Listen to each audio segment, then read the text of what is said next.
Ever cut someone off and never looked back? Right, I did, if so. My name is Emily, and I can still remember the exact moment my stomach turned to stone. It wasn't because of a phone call or some heartfelt confession, but because of something far more humiliating, something so ordinary it made the betrayal sting sharper. A casual scroll through Facebook on a slow Friday night. The kind of half-bored ritual we all do when nothing else is going on. There they were, my parents, grinning like celebrities in sunglasses and resort clothes, arm in arm with my brother Jason in front of a fountain I recognized from a travel ad for Santorini. The caption under the photo wasn't even subtle: "Best family trip ever." My chest felt like it had been yanked open. They hadn't said a single word to me. Not a text, not a hint, not even a lousy postcard on the fridge suggesting they were planning a getaway. They had simply boarded a plane, packed their bags, and vanished across the world with Jason, as if I didn't exist. At first, I thought it had to be some kind of mistake. Maybe they had been invited on some work retreat, maybe the caption was exaggerated, maybe I wasn't seeing it right. But no. The photos kept coming, tagged by Jason's smug girlfriend, who couldn't resist plastering every cocktail glass, every infinity pool, every clinking champagne flute across the internet. I stared at their smiling faces, the same parents who once lectured me about saving money and responsibility, now posing with matching white hats and eating oysters on a yacht. My own family, the people who raised me, had erased me from their definition of family trip. I laughed out loud in my empty apartment, a sound that didn't even sound like laughter but more like a crack in my throat. It was absurd, so absurd it bordered on comedy. I thought about the way my mom, Linda, had once told me she couldn't afford to help with my rent during grad school, even though I knew she had just paid off Jason's car. I thought about the way my dad, Mark, nodded and smirked when Jason bragged about his big break at the company I had helped him get into through one of my contacts. Now, apparently, their reward system had escalated to luxury trips overseas. I couldn't even call them. I couldn't give them the satisfaction of knowing I was hurt, because deep down I already knew the truth. They hadn't forgotten me by accident, they had excluded me on purpose. Maybe they thought I would complain, or maybe they didn't want to deal with the logistics of including me, or maybe Jason had insisted he deserved quality time as the golden child. Whatever the reason, the outcome was the same. I was left sitting in a one-bedroom apartment in Chicago, staring at pictures of my family living it up halfway across the globe. The first wave of emotion was anger, sharp and hot, the kind that makes your hands shake and your jaw lock. The second wave was humiliation, the kind that creeps into your bones and makes you wonder why you ever believed you mattered in the first place. And then, slowly, came the third wave, the most dangerous of all: clarity. I realized, sitting there with the glow of their vacation album shining from my phone, that I didn't have to play along with their little family hierarchy anymore. For years, I had been the safety net. I was the one who picked up calls when Mom had a tech issue with her phone, the one who drove Dad to his doctor's appointment when Jason was too busy, the one who quietly covered the difference on bills when my parents claimed things were tight. I was the silent support beam they leaned on, never visible in the photos, never celebrated, but always there. And now they had told me exactly where I stood, outside the frame, unnecessary, forgotten.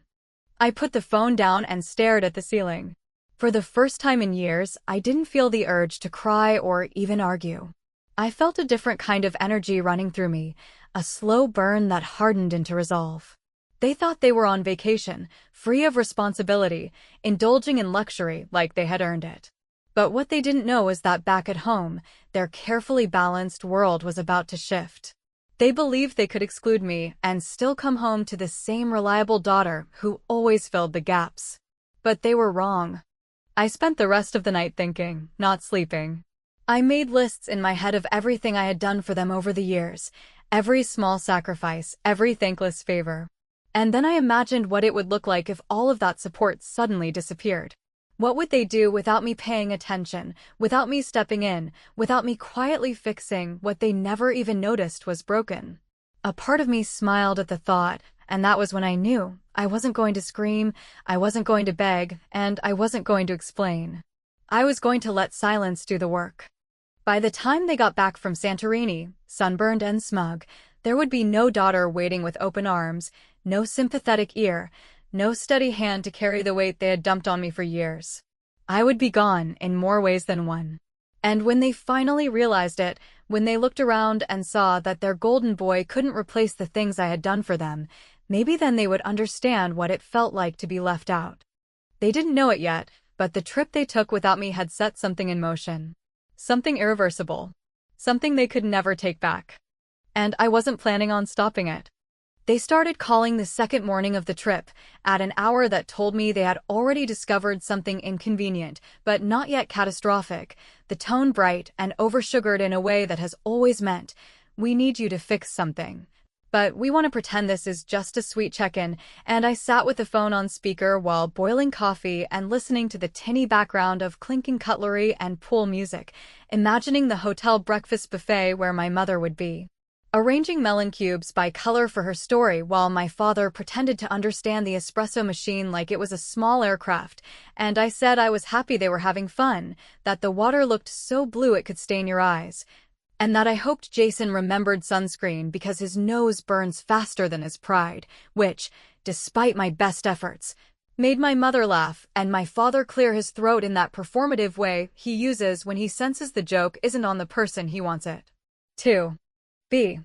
They told me the resort Wi-Fi was weird and that their cloud storage kept complaining, which of course it did, because for years the family plan had been under my account, my card, my quiet willingness to carry the subscription weight of people who called technology your thing until it failed, and I stirred sugar into my mug while explaining, in a voice I save for tense clients, that I had finally taken everyone off my plan because it was getting expensive and also because I needed to simplify things, a sentence so ordinary it almost floated away. Except for the part where my mother's silence tightened like a knot at the other end of the line, and my father switched to that falsely casual tone men use when the bill arrives, and they realize their preferred card won't go through, asking if I could just put it back for the week, and I said I really couldn't, not this time.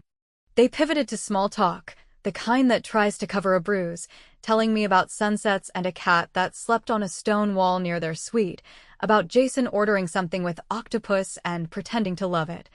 about the boat tour they had booked for the afternoon, and I made all the right noises while opening my laptop and quietly removing my name from the list of emergency contacts at my father's clinic, something I had been meaning to do for months, because I was the only one who ever left work early when reception called about paperwork or prescriptions, and because I had finally realized that reliable had become a polite word for taken for granted.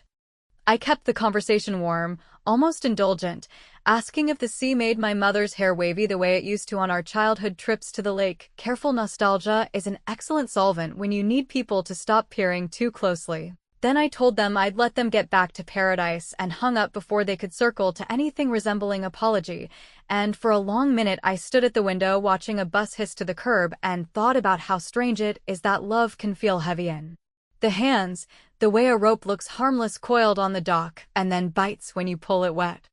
The next hours I spent on the small architecture of boundaries, which is to say I treated my life like a house that had been too generous with spare keys, and I collected them, one by one, with a smile I would have admired on a locksmith. I canceled the autopay I had set up for their streaming bundle during the winter when my mother had surgery and said she needed something to watch. I transferred a little emergency fund I had kept in a shared savings account, my mistake, from which Jason had once, with cheerful confidence, borrowed for car repairs that looked suspiciously like a weekend in Nashville, and I changed the password on the family Amazon account to something only poetry students would guess, not because I wanted to be cruel, but because I had learned that convenience is a drug, and I was finally checking us all into rehab. When Jason posted a sun-soaked video panning across a plate of oysters while declaring that family is everything, I poured myself another coffee and sent him a message that walked the clean line between sisterly and surgical, congratulating him on the trip and reminding him that the corporate contact who had introduced him to his current boss, me, was hosting a networking dinner next month, which I would not be attending this time,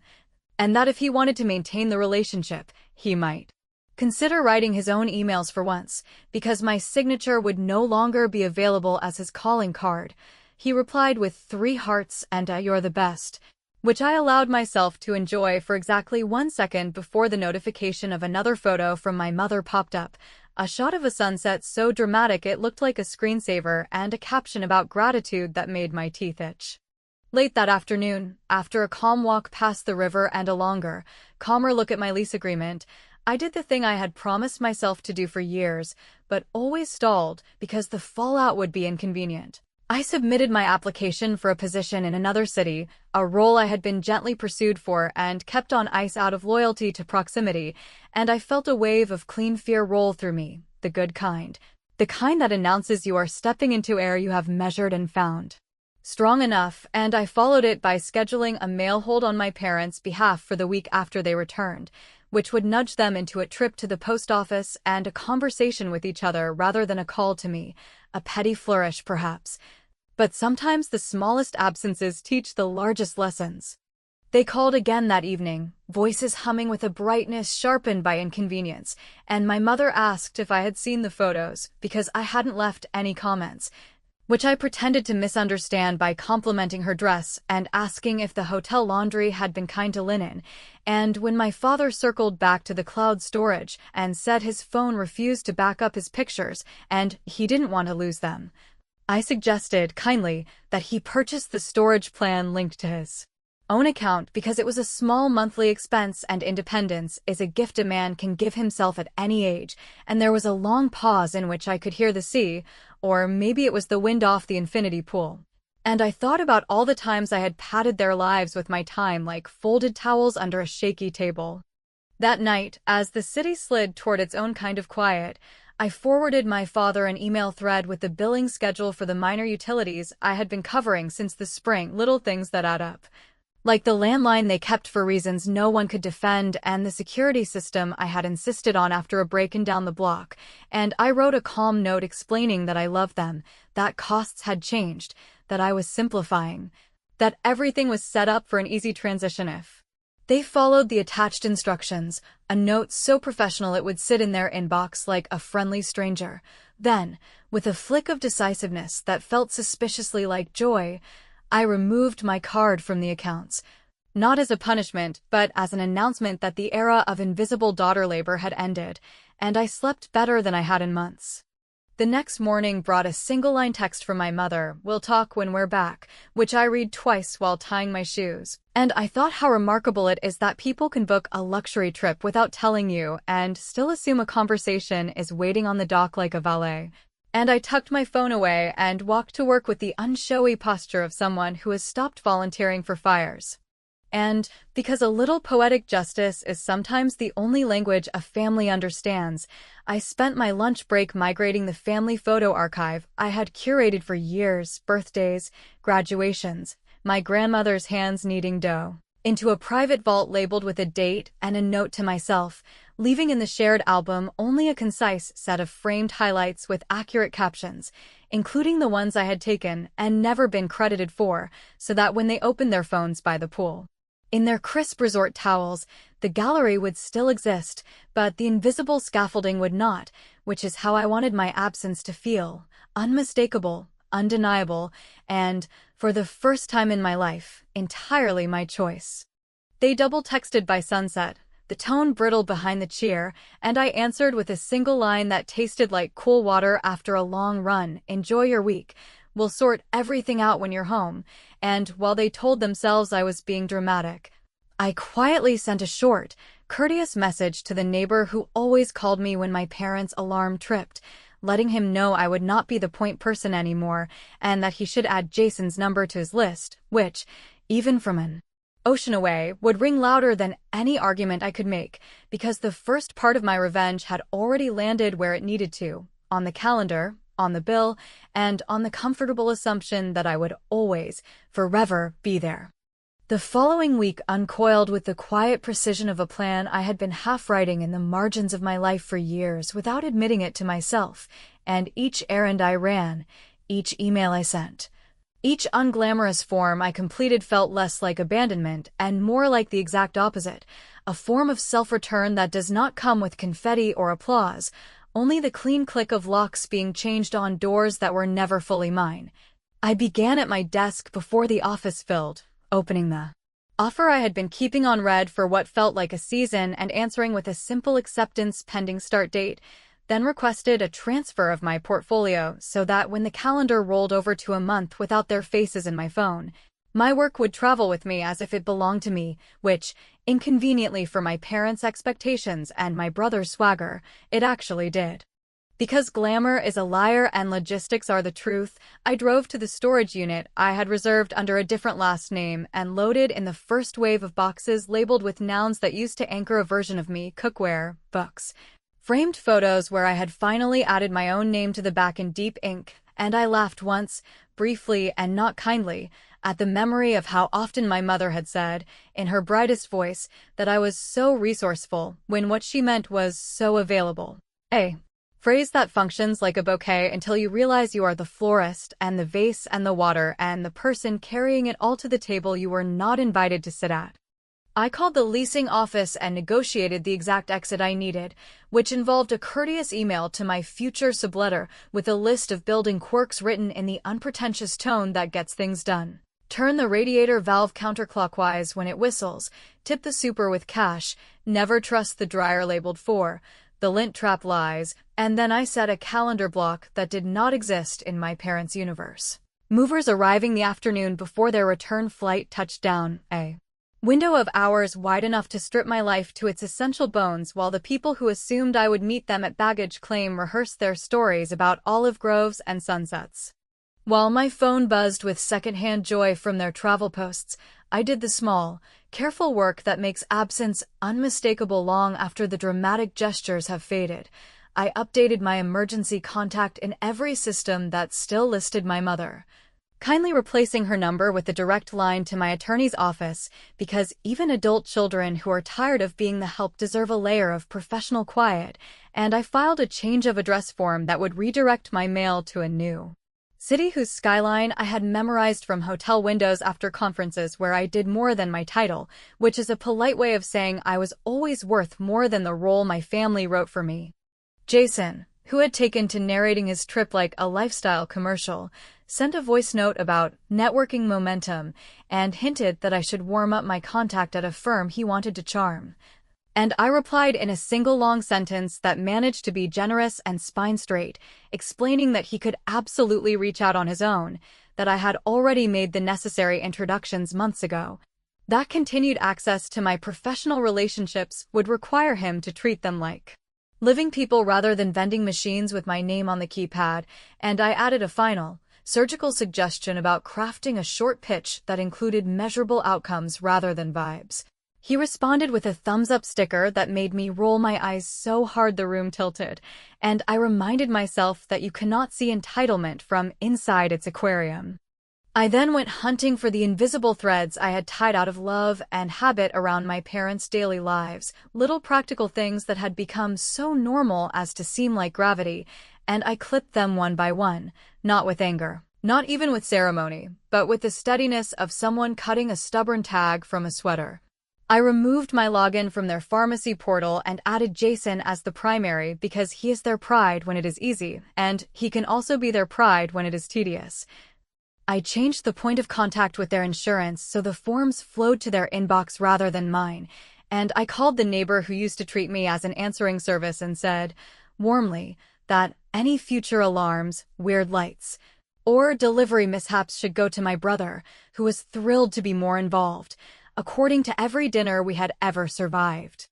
In the evenings, when their time zone drifted into the golden hour and their captions swelled with gratitude and hashtags that made my skin itch, I sat at my table and wrote a letter I did not yet know if I would send. One long paragraph that refused to perform rage and refused, also, to apologize. A paragraph that laid out the math of love as I had lived it, time and money and rides and calls and texts and calendar blocks and favors and patience. And then asked a single question that did not require an answer so much as a reckoning. What would your lives look like if I believed you when you showed me that my presence was optional and built accordingly? I sealed that letter into an envelope, wrote their address with a calm hand,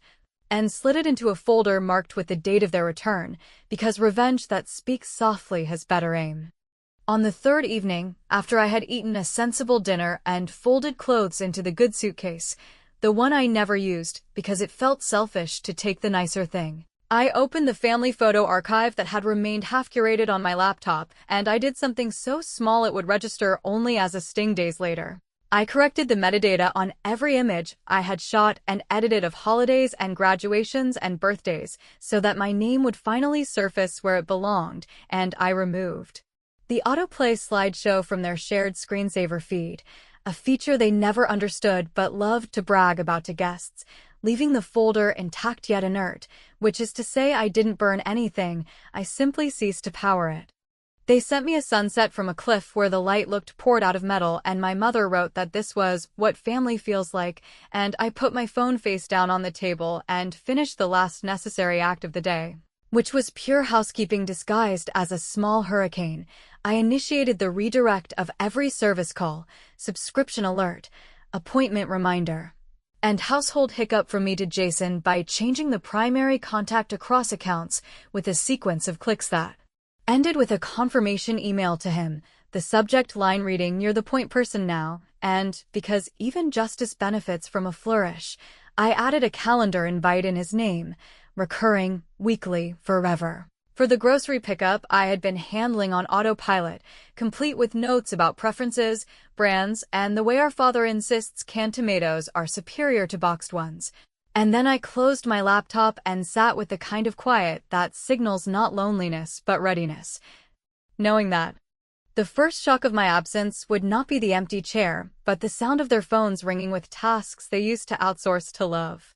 They landed on a bright Sunday that smelled like returning laundry and airport coffee, the kind of homecoming day my mother usually padded out with a flurry of texts about delayed baggage and almost there photos from the freeway. Only this time there was no text thread with me at the end of it, no running commentary, no cheerful request to swing by the market for milk and blueberries, and when they finally rolled their suitcases up the walk with that mix of jet lag and triumph, they met a front door that opened easily and a living room that looked perfectly normal if you didn't know what air feels like after a storm has already rearranged the furniture, because the couches were in their places and the rug lay flat, but the ambient hum that had always, invisibly, been my doing had died during their layover. They expected the screensaver to greet them with a slow, sentimental carousel of family photos, the one I had built and maintained like a tiny museum that curated our best angles. And instead the television idled in a black patience that made my father tap the remote harder, as if effort could conjure memory. They expected the thermostat to register the exact temperature my mother prefers for unpacking,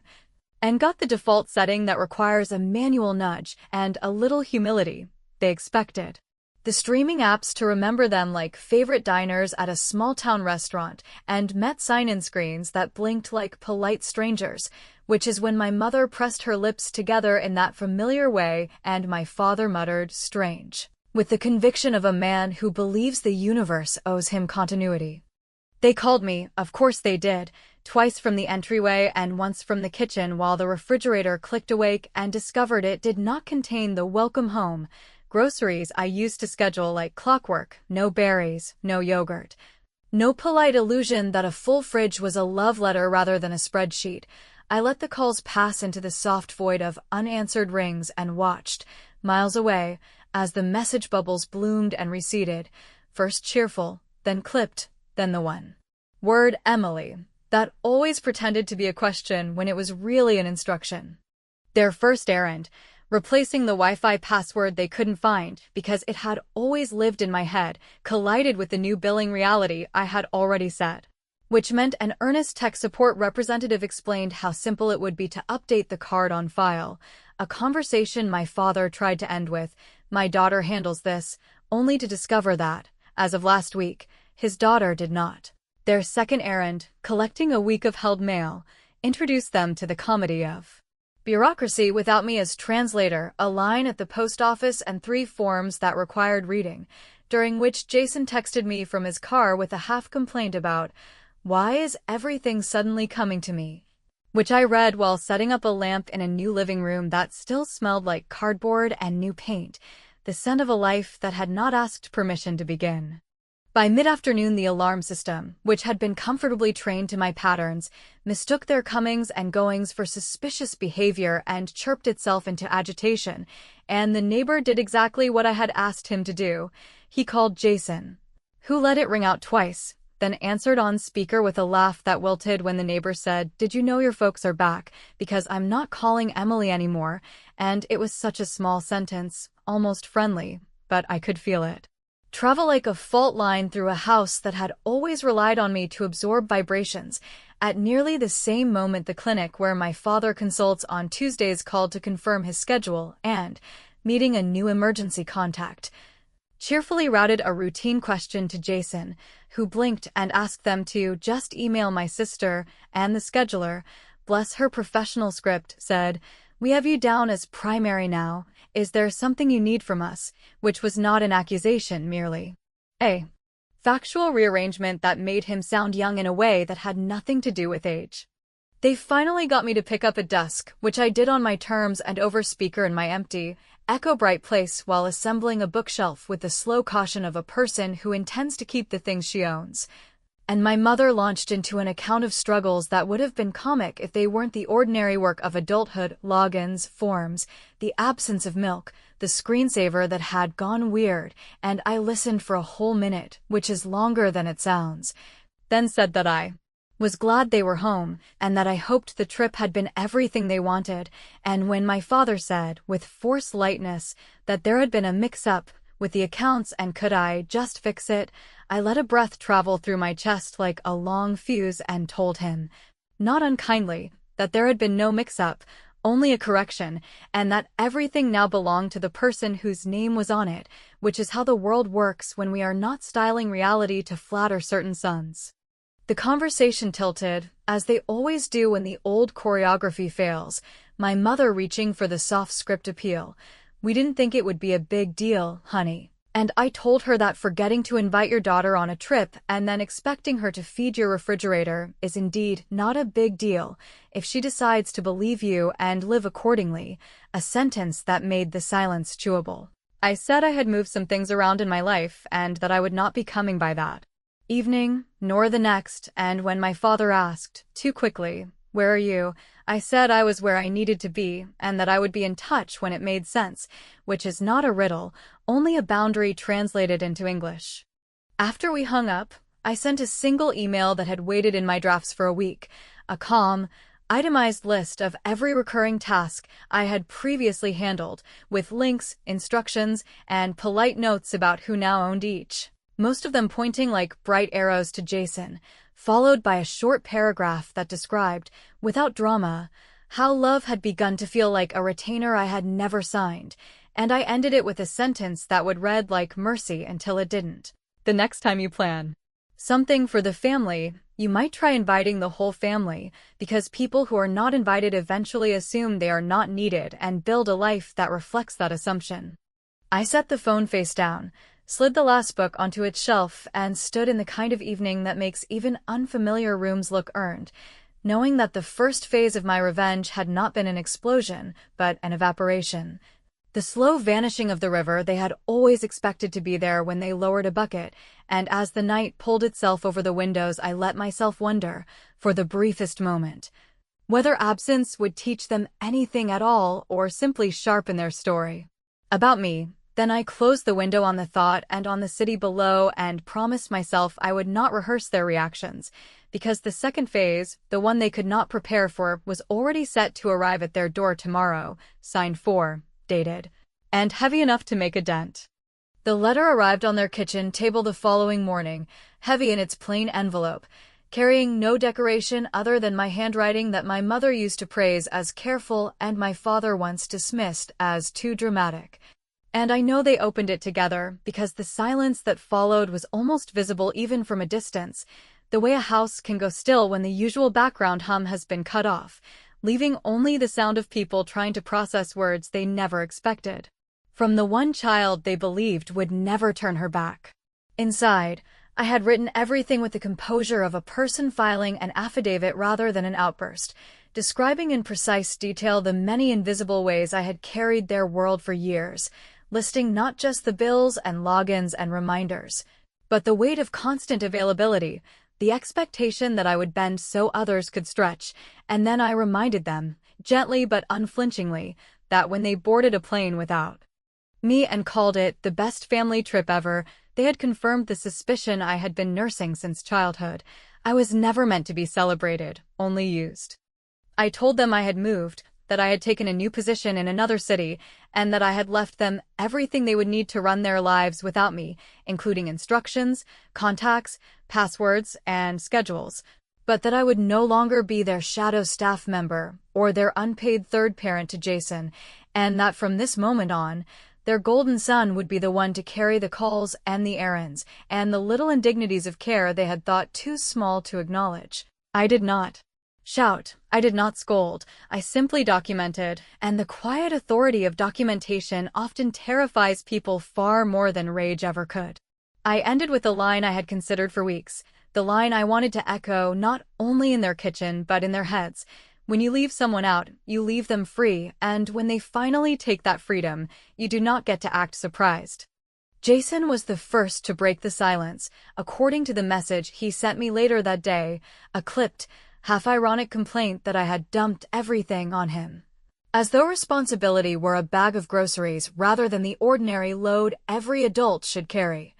And I let his message sit unopened for a full 24 hours before replying that it seemed only fair he shoulder a little more weight since he had always been the chosen one, and that perhaps he would discover in the process that being chosen is not the prize he once believed it to be. My mother's email arrived soon after, full of nostalgia and disclaimers, insisting that they had only wanted a quiet trip, that it hadn't been about exclusion, that I was reading too much into it, yet between the lines her voice shook. Because even she knew that erasure cannot be explained away with cheap excuses once it has been witnessed in photographs. My father's response was more clipped, one paragraph about disappointment in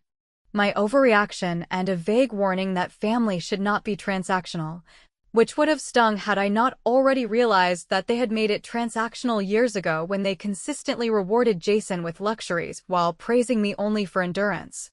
I did not answer immediately because silence, I had learned, is its own form of punctuation, and instead I unpacked my new apartment piece by piece, letting the place take shape while imagining them pacing their house, trying to decide whether to be angry, ashamed, or afraid, and realizing with each attempt that none of those emotions would change the fact that their safety net was gone. The truth is, I had not disappeared entirely. I was still alive, still working, still breathing in another city, but the version of me they depended on, the daughter who dropped everything, the buffer, the fixer, the one always on call, she had evaporated, leaving behind only the edges of her outline in their memories.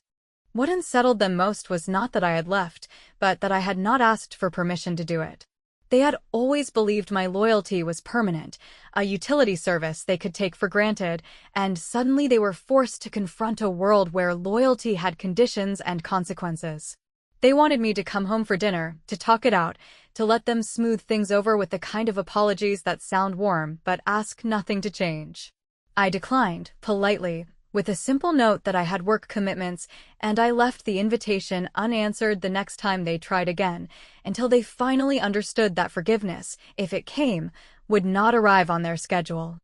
Jason, weighed down by the responsibilities he had never practiced, stumbled repeatedly, missing calls from the clinic, botching a utility payment, even forgetting to pick up their prescriptions, and each failure made my parents glance backward toward me.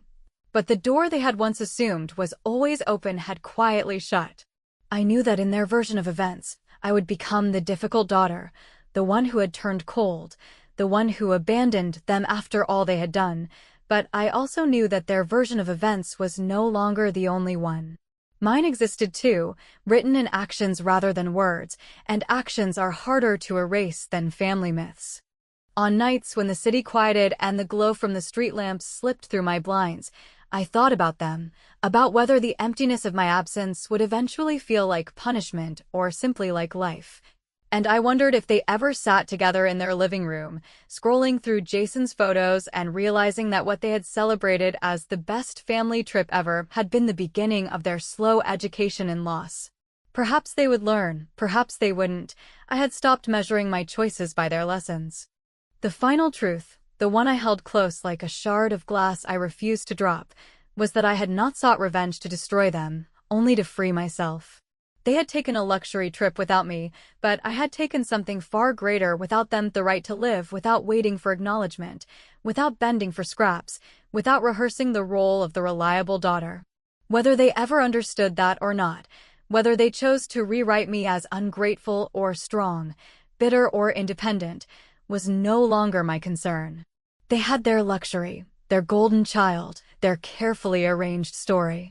I had my freedom, my work, my future. And sometimes, when the air was still, I would ask myself which of us had really won, knowing the answer might always stay half-hidden, not because it wasn't there, but because the most powerful endings are the ones that leave room for the echo.